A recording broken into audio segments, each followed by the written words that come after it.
lot of new ideas being thrown around for the new 2021 exams, like they'll be open book or they'll be delayed, and predictions encourage more people to resit even though they might not have revised throughout lockdown. So getting their results on results day and realising doom.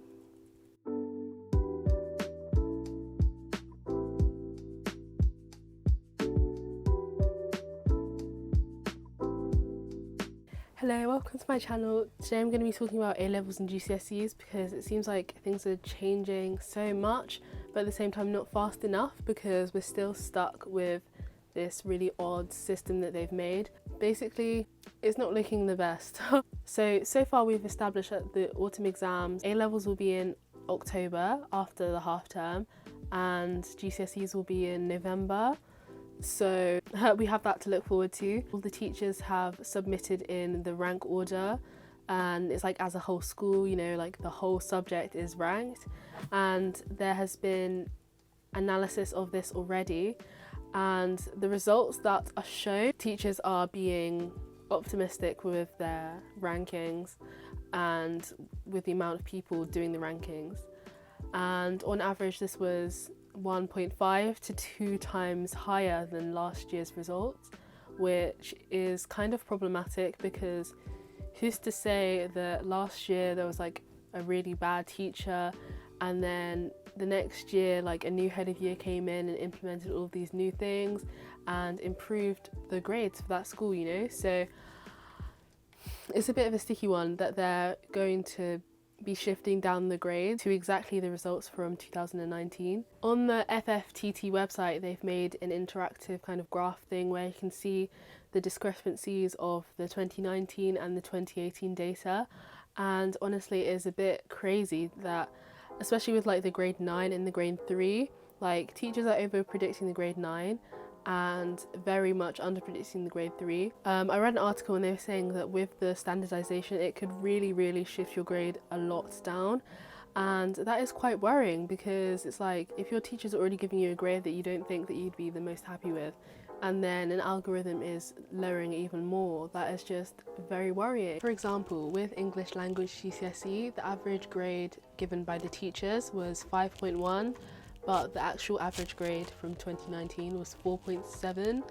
So that is, you know, 0.4, and that's quite significant. Like, the thing that's kind of irking me is they keep on saying your teacher knows you, but it's like they don't, you know.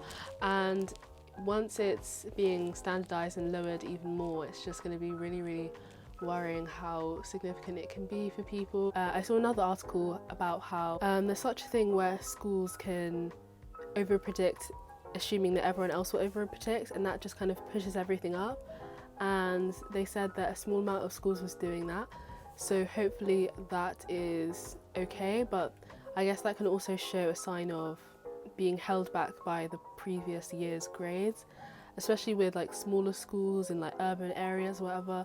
It's like it's really easy for a new teacher to come in and just change everything and improve things, like make after school clubs and just make learning a lot easier for all of the students. Another issue that this could be attributed to is from the GCSEs being so new.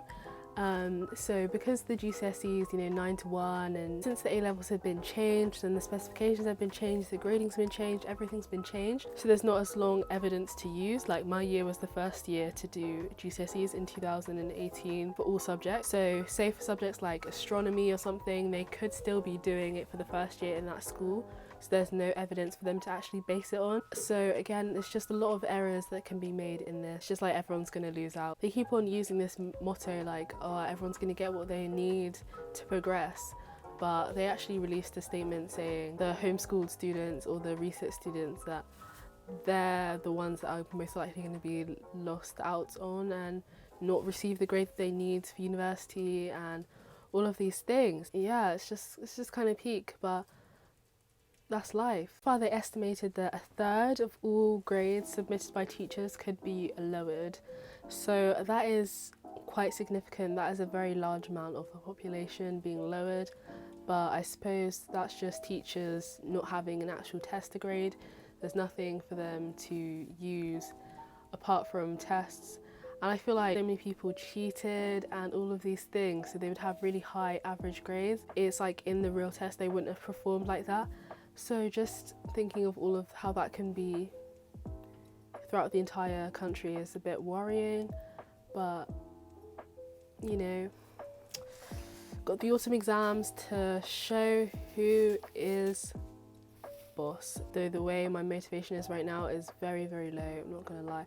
So another issue is the current year 12s and year 10s who would have their GCSEs and A-levels next year, and they're saying that potentially there could be changes with their exams and they could like not have exams because there has been quite a lot of disruption, and it will make it a lot more of an uneven playing field.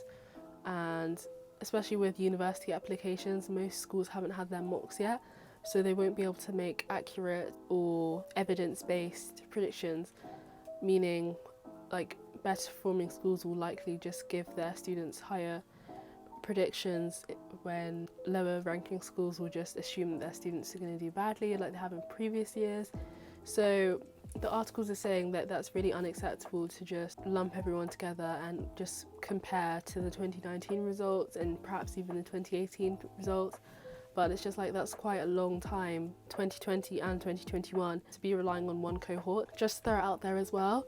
I was watching the Parliament YouTube channel and there was questions about whether there'll be refunds or anything like that for the current university students and the incoming students, if there'll be reduced fees considering there are no costs of going into university, even though this cost is still happening, but it's like the students are the ones taking the brunt of the payment. It was very, very long. I didn't watch the whole thing because it was just very repetitive, but basically at this moment I really doubt that they're going to be refunding anyone or lowering fees or anything, which is really, really annoying. It's like Boris Johnson can spend like £1 million repainting a plane, and we can't spend like, you know, a few million to refund the students who are suffering in these times and are getting substandard learning.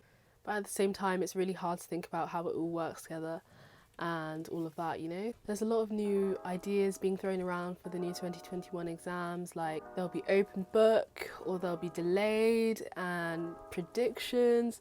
So that is still really unknown. I feel like if you're in year 12, you'll be fine. Like, think about it, in school there's so many times where we're just idling about, I feel like they'll be able to teach you and it won't be the worst thing. You can do it. If anything, this can be the time to get ahead of people and try to do that in a sustainable way, so that, you know, obviously it's quite sad being in their first year of like sixth form, losing experience. If you're a year 12 watching this, don't give up hope. You'll be fine, everything will work out, and make the most of being able to do all of your work in half an hour instead of like an hour in school, you know. There's positives and negatives. So back to the exams and results day. So they've been constantly talking about, you know, appeal process, and it turns out that, you know, it's probably not going to be an appeal process, and it will take on the more Gcse art type of way where they won't just look at one person, they'll look at the entire school. They'll only do appeals through that way.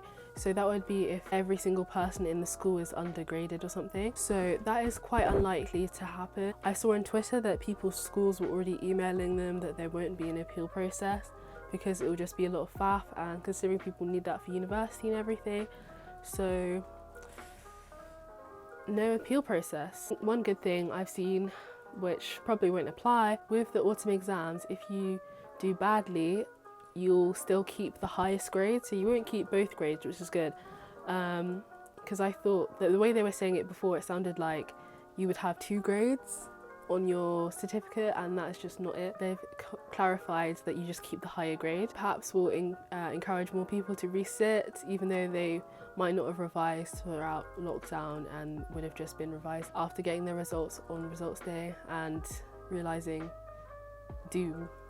But yeah, well, for me, I feel like I'm really just not ready for this admission cycle. Like, I should probably start doing the UCAT and BMAT again, but I'm not feeling it. I'm not feeling anything. I'm feeling still very drained from like Black Lives Matter and the monotony of lockdown. I went on a Zoom call with my MP, and I guess that was good. I've been doing a lot of stuff to try and help with the Black Lives Matter movement, but Still, you know, it's very small steps, but I'm glad that it's got more attention now, and hopefully there'll be more change. But yeah, this has just been an update with the whole coronavirus situation and A-levels and GCSEs in 2020 and 2021 and all of that. So thanks so much for watching, and I'll see you in my next video.